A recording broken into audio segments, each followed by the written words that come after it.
Puji Tuhan, Bapak Ibu sekalian, kembali pada kesempatan ini kita semua akan mengalami kemurahan Tuhan lewat kapsul-kapsul iman sebagai suplemen iman yang akan menambah imunitas rohani kita supaya lebih baik, kita akan lebih sehat, kita akan lebih dewasa di dalam pemahaman kebenaran firman Allah yang akan membawa kita untuk mengerti apa yang Tuhan bisa izinkan, apa yang Tuhan bisa kehendaki. Puji Tuhan, Bapak Ibu, Jemaat Divine of Holy Spirit Church yang ada di Kota Bitung. Pada kesempatan ini, di hari yang ke-7, tanggal 28 Maret 2020, di hari Sabtu ini, kita akan sama-sama untuk kembali merenungkan firman Allah lewat kapsul iman sebagai suplemen iman. Puji Tuhan. Kapsul yang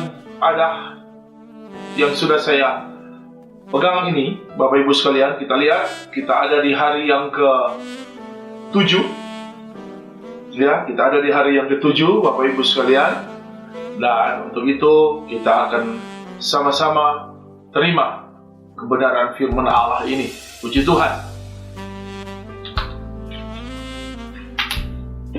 Sudah ada kapsul iman yang saya pegang, dan ada kapsul yang pertama, Bapak Ibu sekalian. Kapsul iman yang pertama ini akan saya bacakan.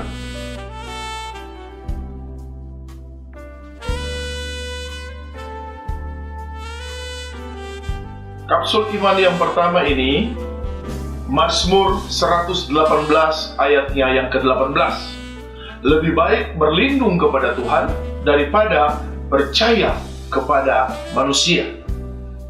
Puji Tuhan. Bapak Ibu sekalian, Mazmur 118 ayat ke-8 ini merupakan ayat yang spesial. Ya, kenapa ini menjadi ayat yang spesial? Karena ini dikatakan sebagai the heart of Bible. Inilah jantungnya firman Tuhan. Kenapa?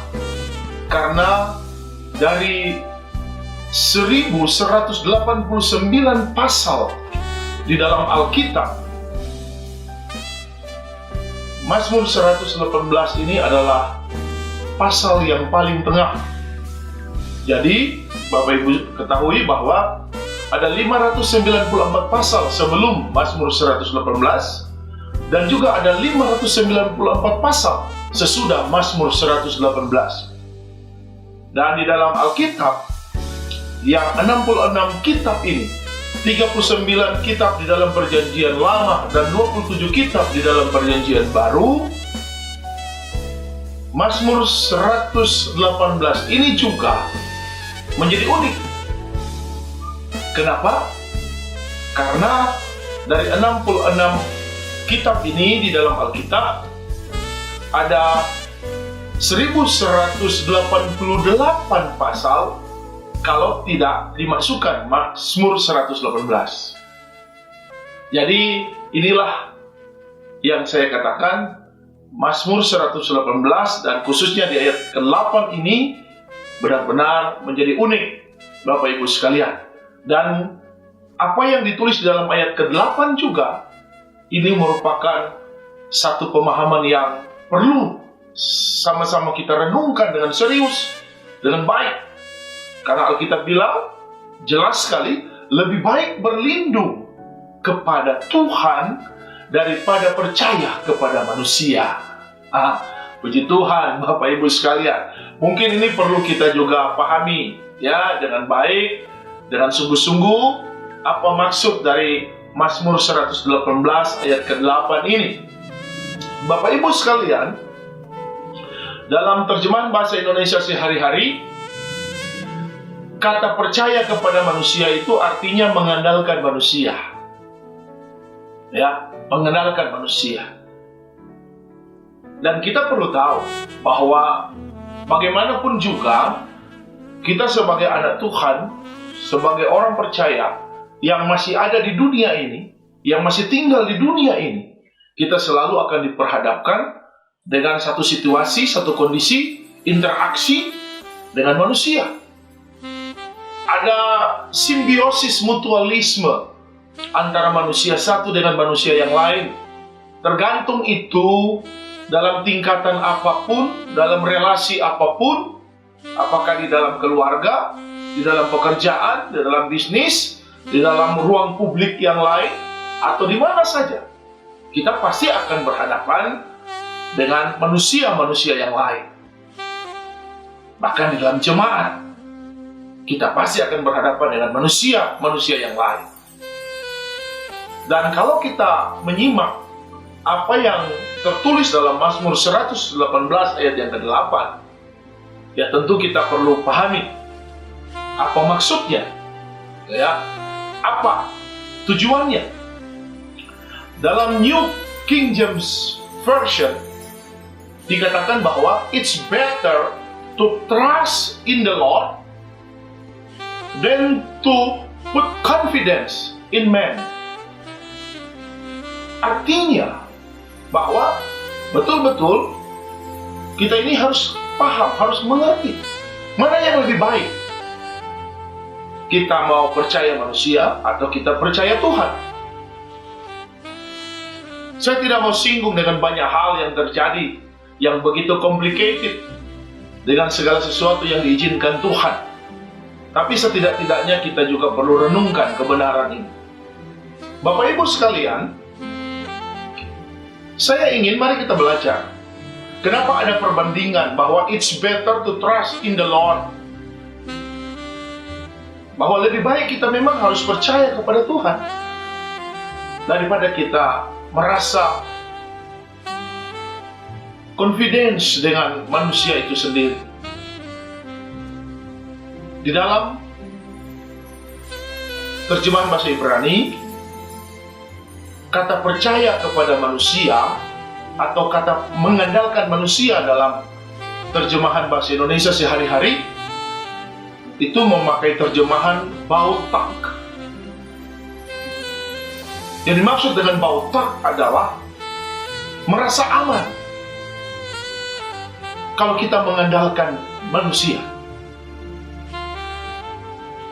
Ada satu kepercayaan yang kita anggap kita aman kalau kita mengandalkan manusia. Nah, ini penting ya, supaya jangan kita terjebak dengan segala situasi dan kondisi, karena pada prinsipnya ya namanya juga manusia punya interest tertentu, ada kepentingan, ada motif, ada hal-hal yang ada kalanya bisa berujung kekecewaan, bisa membuat kita merasa menjadi korban atau hal-hal lain. Karena nama juga manusia, dia memiliki satu kepentingan-kepentingan tertentu dalam hidup ini. Kita tidak bisa jamin juga di dalam hal apapun, dalam kondisi apapun, dalam situasi apapun. Namanya juga manusia pasti akan memiliki kepentingan-kepentingan tersendiri, Bapak Ibu sekalian. Tapi mari kita melihat firman Allah ini, bahwa kita harus lebih percaya kepada Tuhan. It's better. Itu lebih baik. Kenapa kita harus andalkan Tuhan? Kita harus percaya kepada Tuhan. Karena pada prinsipnya Bapak Ibu sekalian, Mazmur 37 ayat 23 dikatakan Tuhan itu menetapkan langkah-langkah orang yang berkenan kepadanya. Artinya Tuhan itu betul-betul punya kepedulian dan kepentingan Tuhan dalam hidup manusia yang berkenan kepadanya, tentunya hanya untuk membawa manusia itu sendiri menikmati kebaikan Tuhan dan kemurahan Tuhan. Makanya Mazmur 118 ayat 8 ini jelas memberi posisi untuk membandingkan. It's better, bahwa lebih baik kita memang harus percaya kepada Tuhan. Dalam terjemahan bahasa Indonesia sehari-hari, Bapak Ibu sekalian, kata berlindung kepada Tuhan itu memakai kata membimbing. Ya, Tuhan yang membimbing kita. Tuhan yang mengarahkan kita. Artinya adalah Tuhan punya tanggung jawab bagi orang-orang yang berkenan kepada Dia. Jadi relevansi antara Mazmur 118 ayat 8 dengan yang ditulis dalam Mazmur 37 ayat 23 ini menunjukkan bahwa kalau kita rindu perlindungan Tuhan, pertolongan Tuhan, kita mau berlindung kepada Tuhan, kita juga harus jamin bagaimana Tuhan berkenan kepada kita. Dan dalam Mazmur 37 ayat 23 ini, kalau Tuhan yang menetapkan langkah-langkah hidup kita, yang membimbing kita, yang mengerahkan kita, yang mengguidance kita, tentunya Tuhan akan bawa kita ke jalan yang benar, ke tujuan yang pasti, Bapak Ibu sekalian. Dan ada yang menarik dari Mazmur 37 ayat 23. Kata berkenan kepada Tuhan itu dalam terjemahan Ibrani dikatakan kau. Hanya satu terjemahan yang singkat. Kau fates. Apa yang dimaksud dengan kau fates? Artinya kusukai atau yang kukehendaki. Artinya yang perlu kita renungkan secara sederhana dari Mazmur 37 ayat 23 bahwa orang yang berkenan kepada Tuhan adalah orang yang disukai Tuhan atau yang dikehendaki Tuhan. Dan orang yang seperti ini berpeluang untuk dilindungi Tuhan. Nah, ini penting. Dan perlu kita renungkan Bapak Ibu sekalian. Bagaimana kita mendapatkan perlindungan Tuhan. Kalau kita mau renungkan di dalam Mazmur 73 ayat 23 dan 24 itu dikatakan, aku tetap dekat dengan Tuhan, Engkau yang memegang tangan kananku. Dengan nasihat-Mu Engkau menuntun aku, dan kemudian Engkau mengangkat aku ke dalam kemuliaan. Nah, inilah orang yang berkenan kepada Tuhan. Orang yang mau dibimbing Tuhan. Orang yang rindu mendapatkan perlindungan Tuhan. Supaya dia disukai, dia dikehendaki Allah. Karena dia tahu di dalam perlindungan Tuhan. Mazmur 73 ayat 23 sampai 24 jelas. Aku tetap dekat dengan Tuhan. Karena Tuhan yang memegang tangan kanan kita. Kemudian dikatakan ayat 24, dengan nasihat Tuhan yang menuntun kita. Dan kemudian Engkau mengangkat aku ke dalam kemuliaan. Luar biasa. Ketika Tuhan berkenan, Dia menuntun langkah-langkah hidup kita, Dia mengarahkan kita ke jalan yang benar, Dia membimbing kita ke air yang tenang seperti Daud katakan, maka ada kemuliaan Tuhan.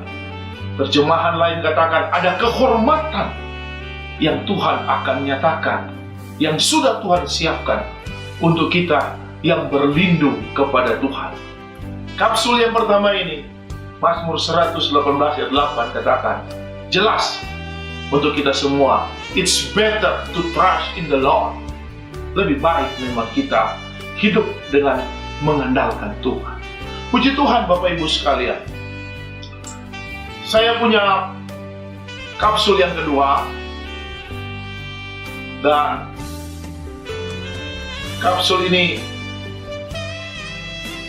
akan kita baca bersama-sama, kita renungkan.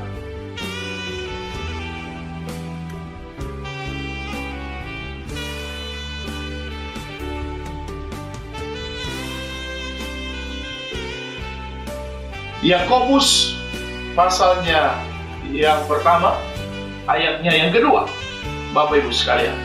Ini kapsul yang kedua. Saudara-saudaraku, anggaplah sebagai suatu kebahagiaan apabila kamu jatuh ke dalam berbagai pencobaan. Haleluya. Terjemahan bahasa Indonesia sehari-hari katakan, anggaplah sebagai satu keberuntungan apabila kamu jatuh ke dalam berbagai pencobaan. Kata pencobaan di dalam bahasa Yunani memakai kata peirasmos. Artinya satu kesulitan yang memang datang dari dunia. Karena memang Tuhan tidak pernah mencobai manusia, itu kata firman. Tapi ketika kita hidup di dunia, ketika kita ada dan menjalani seluruh kehidupan ini, ya kita punya potensi untuk berhadapan dengan pencobaan, peirasmos, kesulitan-kesulitan yang memang datang dari dunia ini. Kata peirasmos ini punya akar kata peiraso. Kata peiraso ini punya pengertian untuk menguji iman. Artinya yang dimaksud dengan pencobaan itu sendiri adalah satu kondisi, satu keadaan yang menjadi sebuah kesulitan yang tujuannya untuk menguji iman. Nah, ini jelas, ya. Dalam Dictionary of Bible katakan itu to try or test one's faith. Ya. To try or test one's faith. Artinya memang ini satu hal yang memungkinkan terjadi bagi anak Tuhan, bagi orang percaya. Iman kita diuji.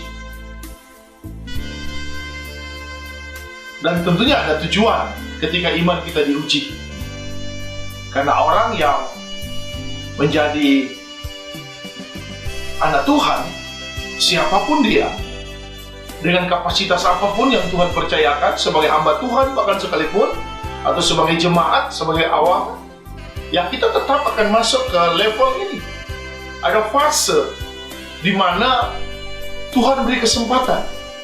Peirasmos ini atau peiraso ini hadir dalam hidup kita dengan berbagai macam kondisi, situasi dan keadaan, apapun itu namanya. Nah, ini penting Bapak Ibu sekalian, ya. Jadi cobaan itu sebenarnya merupakan bagian daripada bagaimana iman ini diuji. Tapi ada juga hal yang perlu untuk kita renungkan Bapak Ibu sekalian, bahwa seperti ditulis dalam 1 Korintus pasal 10 ayat 13, saya baca dalam bahasa Indonesia sehari-hari, terjemahannya mengatakan demikian. Setiap cobaan yang saudara alami adalah cobaan yang lazim dialami manusia. Garis bawahi itu, ya, cobaan yang lazim dialami manusia. Jadi peirasmos itu atau peiraso itu kesulitan yang datang dari dunia ini yang tujuannya menguji iman itu lazim bagi manusia, ya. Tetapi Allah setia kepada janjinya. Tuhan tidak akan membiarkan bahwa saudara pencobaan yang kita alami lebih daripada kesanggupan kita. Haleluya. Kesetiaan Tuhan itu akan teruji, terbukti ketika anak-anak Tuhan itu ada dalam situasi, kondisi di mana imannya diuji. Karena dengan kesetiaan Tuhan itulah akan saling bersinergi dengan kekuatan iman yang kita miliki. Karena Tuhan tidak akan pernah biarkan anak-anaknya itu mengalami pencobaan yang melebihi kesanggupan dia. Dan yang menarik dari kata kesanggupan dalam terjemahan 1 Korintus 10 ayat 13, bahasa Indonesia sehari-hari, itu diterjemahkan dengan kata dunamai. Dunamai. Kata kesanggupan. Dalam Dictionary of Bible, dunamai ini didefinisikan secara sederhana, to be capable, strong and powerful. Ya, jelas. Kata kesanggupan yang diterjemahkan dunamai di dalam Dictionary of Bible itu diberi definisi sederhana: to be capable, strong, and powerful. Puji Tuhan. Dan saya ingin lebih menjelaskan lagi Bapak Ibu sekalian, bahwa kenapa kita akan punya kesanggupan, kenapa kita akan lebih capable, akan punya kekuatan, dan bahkan penuh dengan kuasa, dunamai. Karena Filipi 4 ayat 13 menulis, segala perkara dapat kutanggung di dalam Dia yang memberi kekuatan kepadaku. Perkara-perkara apa? Segala, tidak ada versi, tidak ada pilihan. Cobaan yang akan kita alami, atau yang namanya itu peirasmos itu, yang menguji iman ini, tidak memilih, tidak bisa diatur, tidak bisa di-set up. Semua bisa terjadi dengan segala kemungkinan. Tapi kita tahu kita diberi kesanggupan oleh Tuhan. Nah, di dalam pemahaman Filipi 4 ayat 13, Alkitab katakan bahwa segala perkara itu dapat kita tanggung karena kita diberi kekuatan. Kata kekuatan itu juga memakai kata endunamo. Akar kata yang sama dengan dunamai. Karena dalam endunamo ini ada dua kata. Pertama en, yang artinya secara hurufiah di dalam kamu. Kemudian dunamo atau dunamis. Bahkan kata dunamo atau dunamis ini diterjemahkan dengan kata kuasa mujizat. Jadi sebenarnya endunamo itu adalah ada kekuatan yang Tuhan berikan, ada kuasa yang Tuhan berikan di dalam kita sebagai orang percaya. Definisi Dictionary of Bible katakan power for performing miracles. Endunamo itu, di mana di dalam kita orang percaya itu ada kuasa mujizat. Dikatakan ada power for performing miracles. Puji Tuhan.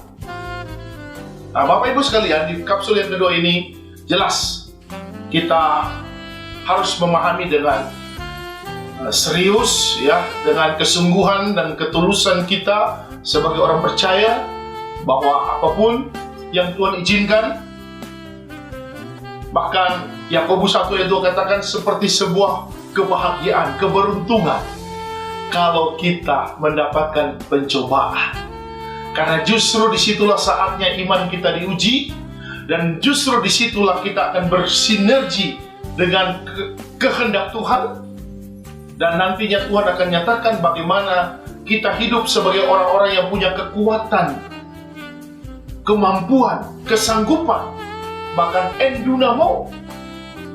Karena dalam segala perkara, apapun itu namanya, versi apapun dalam hidup kita bisa terjadi, kita tetap beroleh kekuatan endunamo, di mana di dalam kita ada kuasa mujizat, ya, power for performing miracles. Puji Tuhan. Saya akan masuk ke dalam kapsul yang ketiga, Bapak Ibu sekalian. Ini kapsul yang ketiga. Kita akan baca bersama-sama kapsul yang ketiga ini.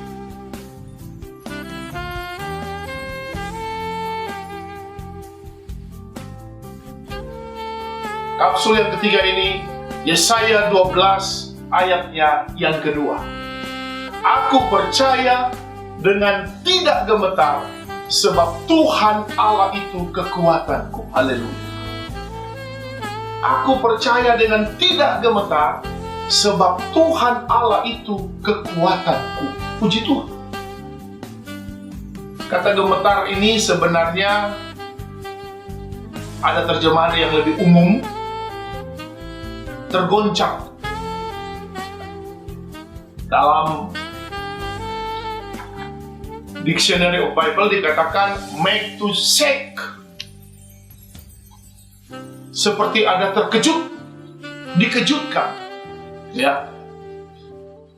Jadi kalau boleh dikata, aku percaya Dan saya tidak akan tergoncang, tidak akan merasa terkejut dengan keadaan, situasi, kondisi yang ada hari ini. Kenapa?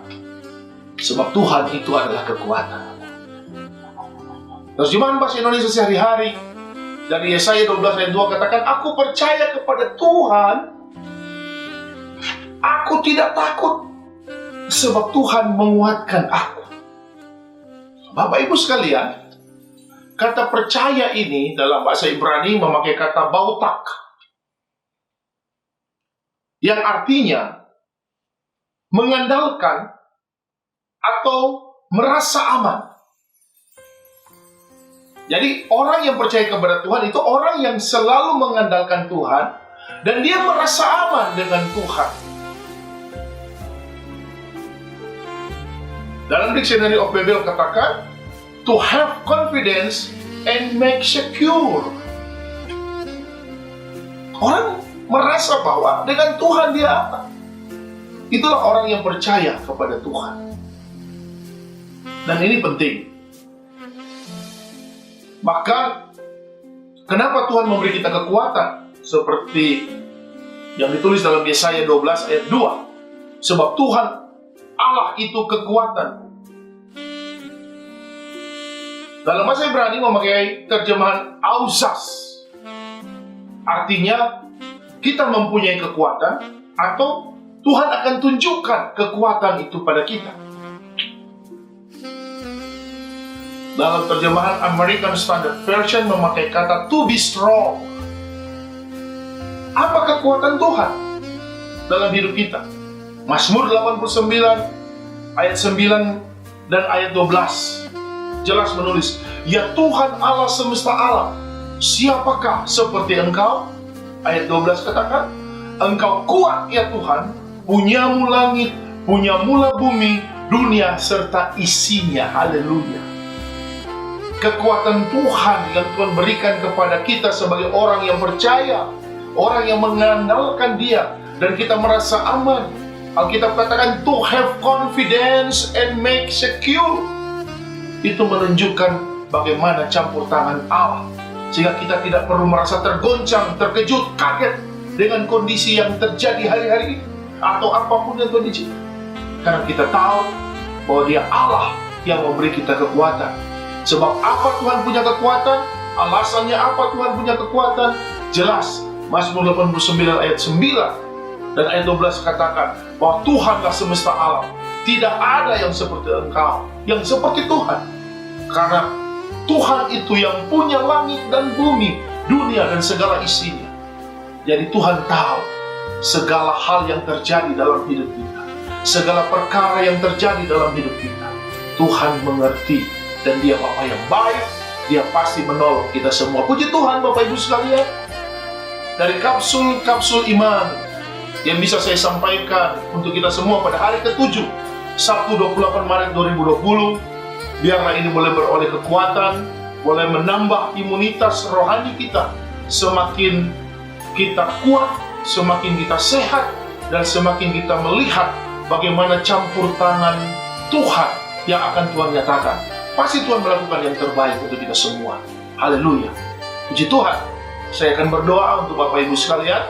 Dan biar kiranya kita sama-sama berdoa supaya kita semua boleh melihat kemurahan Tuhan yang ajaib. Kita berdoa. Tuhan Yesus, Engkau Allah yang baik, Allah yang selalu menunjukkan kemurahan-Mu, yang selalu menyatakan kasih-Mu.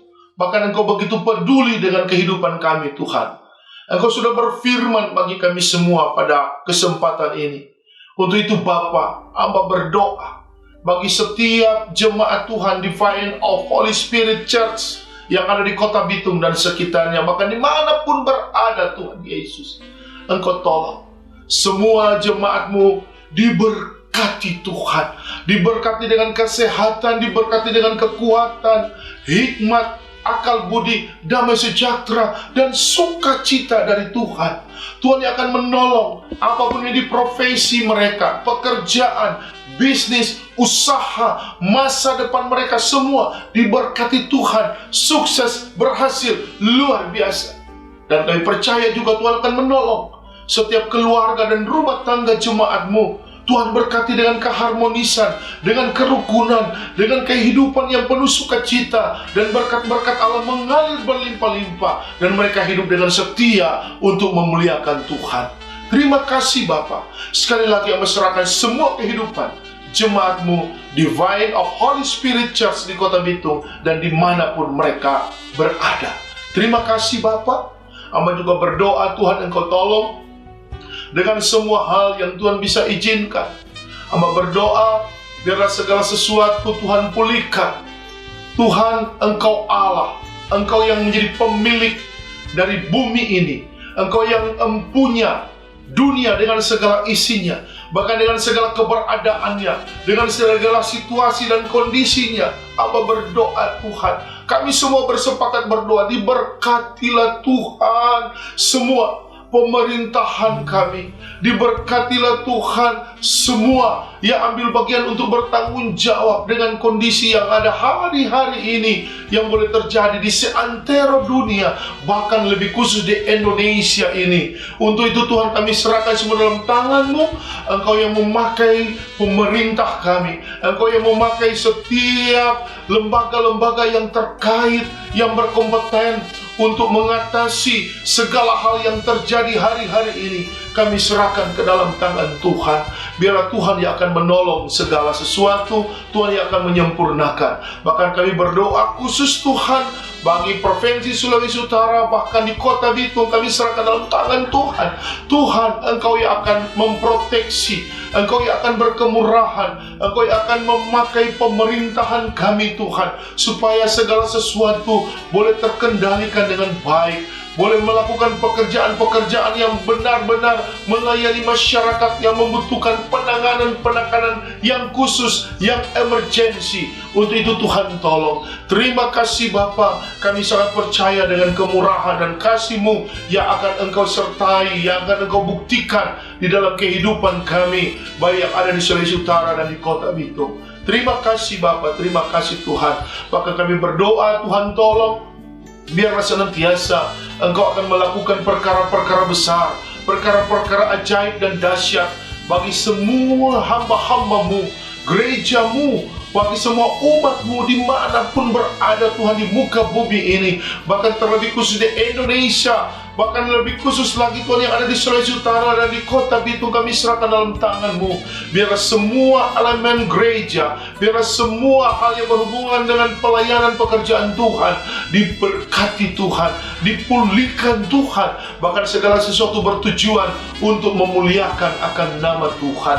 Terima kasih Bapa, terima kasih. Kami serahkan semuanya dalam tangan-Mu. Biarlah Tuhan akan menolong kami semua, Tuhan akan menyertai kami semua, bahkan kami akan selalu dibela, ditolong Tuhan, dan kami selalu akan mengalami hal-hal yang luar biasa bersama Tuhan. Kami tidak takut, kami tidak terkejut, karena kami tahu kami ada dengan kekuatan Tuhan. Tuhan memberi kami kemampuan ekstra, kekuatan ekstra, dan kami yakin Tuhan juga sudah persiapkan yang terbaik dalam hidup kami, anak-anak Tuhan yang selalu setia dan hidup berkenan kepadamu. Terima kasih Bapa, terima kasih Tuhan. Terpujilah nama-Mu, mengucap syukur atas semua kemurahan Tuhan, dan biarlah juga Engkau berkati Bapa semua jemaat-Mu Divine of Holy Spirit Church yang ada di Kota Bitung. Di hari yang ke-7, Tuhan tolong semua mereka, biar mereka merasakan kebaikan Tuhan, biar mereka merasakan kasih sayang Tuhan, dan sepanjang hari Sabtu 28 Maret 2020 mereka mengalami semua yang terbaik. Terima kasih Bapa, terpujilah nama-Mu. Amba berdoa sekali lagi, diberkati, diberkati, diberkati Tuhan. Haleluya, di dalam nama Yesus. Amin. Puji Tuhan Bapak Ibu sekalian. Dengan kemurahan Tuhan, tentunya kita tetap dipercayakan Tuhan untuk menjalani hari-hari ini.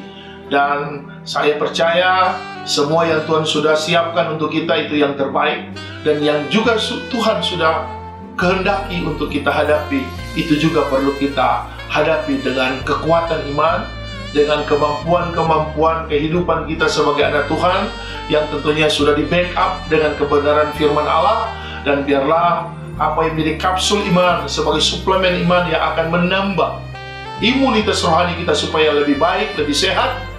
Kita akan terus menjadi orang-orang yang setia. Jadilah orang yang berkenan kepada Allah senantiasa. Doa saya dan Ibu Gembala akan terus menyertai Bapak Ibu Saudara sekalian, dan biar kiranya Tuhan tetap akan melakukan perkara-perkara ajaib dalam hidup kita. Haleluya.